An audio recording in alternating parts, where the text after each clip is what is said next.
सुप्रभात बच्चों, कैसे हैं आप लोग सब। तो पाठ 2 हिंदी लिटरेचर का शुरू करते हैं वापस जहां से छोड़ा था। छोटा जादूगर 16 आज की डेट है और आपको पेज नंबर 19 से शुरू करना है। वापस पेज नंबर 19 पे आप लोग थर्ड पैराग्राफ निकालिए, वहां से शुरू करते हैं। ठीक है। मैं सोच रहा था बालक को आवश्यकता ने कितना अधिक चतुर बना दिया। यहाँ पर एक प्रश्न था आपके 1 वर्ड के आंसर्स के अंदर कि बालक को आवश्यकता ने क्या बना दिया, तो उसका आंसर हो गया चतुर। ताश के सब पत्ते लाल हो गए, फिर सब काले हो गए। गले की सूत की डोरी टुकड़े टुकड़े होकर जुड़ गई। लट्टू अपने आप नाच रहे थे। मैंने कहा अब हो चुका, अपना खेल बटोर लो, हम लोग भी अब जाएंगे। श्रीमती जी ने धीरे से उसे 1 रुपया दे दिया। वह उछल पड़ा।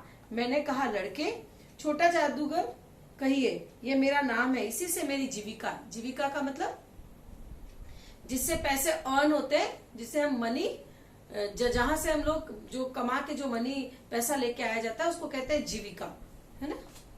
मैं कुछ बोलना ही चाहता था कि श्रीमती जी ने कहा, अच्छा तुम इस रुपये से क्या करोगे।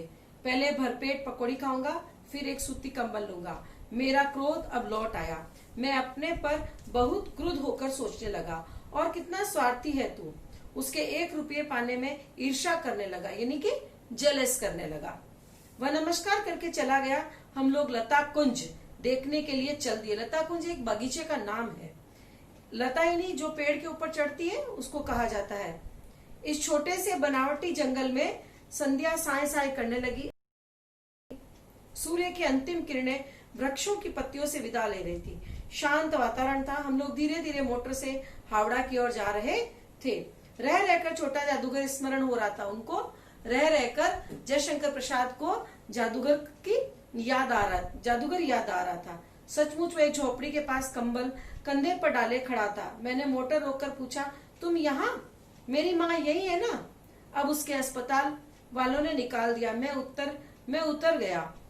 उस झोपड़ी में देखा तो एक स्त्री चिथड़ों में लदी हुई कांप रही थी। छोटे जादूगर ने कंबल ऊपर से डालकर उसके शरीर से चिपटते हुए कहा, माँ माँ। मेरी आंखों में आंसू निकल पड़े। बस दिन की छुट्टी बीत चली। मुझे अपने कार्यालय के समय से पहुंचना था। कलकत्ता से मन ऊब गया था। फिर धीरे धीरे फिर भी चलते चलते एक बार उद्यान को देखने की इच्छा थी। उद्यान मतलब बगीचा।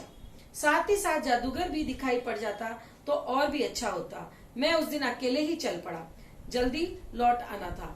10 बज चुके थे। मैंने देखा निर्मल धूप, निर्मल यानी ठंडी ठंडी धूप। सड़क के किनारे एक कपड़े पर छोटे जादूगर का रंगमंच सजा हुआ था। मैं मोटर रोककर उतर पड़ा। वहां बिल्ली रूठ रही थी। भालू मनाने चला था। ब्याह की तैयारी थी, पर सब होते हुए भी जादूगर की वाणी में प्रसन्नता नहीं थी। जब वो औरों को हंसाने की चेष्टा कर रहा था, यानी कि लोग और दूसरे लोगों को हंसाने की वह इच्छा प्रकट कर रहा था, तब जैसे वह स्वयं कांप जाता था, मानो उसके रोए रो रहे थे। मैं आश्चर्य से देख रहा था। खेल समाप्त हो जाने के बाद पैसे बटोरकर उसने भीड़ में देखा, जैसे वह क्षण भर के लिए स्फूर्तिमान हो गया। मैंने उसकी पीठ थपथपावे पूछा, आज तुम्हारा खेल जमा क्यों नहीं? माँ ने कहा, आज तुरंत चले आना, मेरी घड़ी समीप है। अविचल भाव से उसने कहा, मतलब उसको अच्छा नहीं लग रहा था इस तरह से बोलते हुए। अविचल। तब भी तुम खेल दिखाने चले आए? मैंने कुछ क्रोध से कहा। मनुष्य के सुख दुख के माप का अपना ही साधन होता है, उसी के अनुपात से वह तुलना करता है। उसके मुंह पर वह परिचित तिरस्कार की रेखा फूट पड़ी। उसने कहा, क्यों ना आता? और कुछ अधिक कहने में अब वह अपमान का अनुभव कर रहा था। और कुछ क्षण भर मैंने अपनी भूल मालूम हो गई। उसके झोले को गाड़ी में फेंक कर उसे भी बैठाते हुए मैंने कहा, चलो। मोटर वाला मेरे बताए पथ पर चल पड़ा। पथ यानी रास्ता।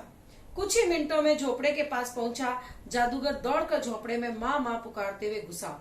मैं पीछे था, किंतु स्त्री के मुंह से बे निकल कर रह गया। उसके दुर्बल हाथ उठकर गिर गए। जादूगर उससे लिपटा रो रहा था। मैं स्तब्ध था, स्तब्ध यानी हैरान था।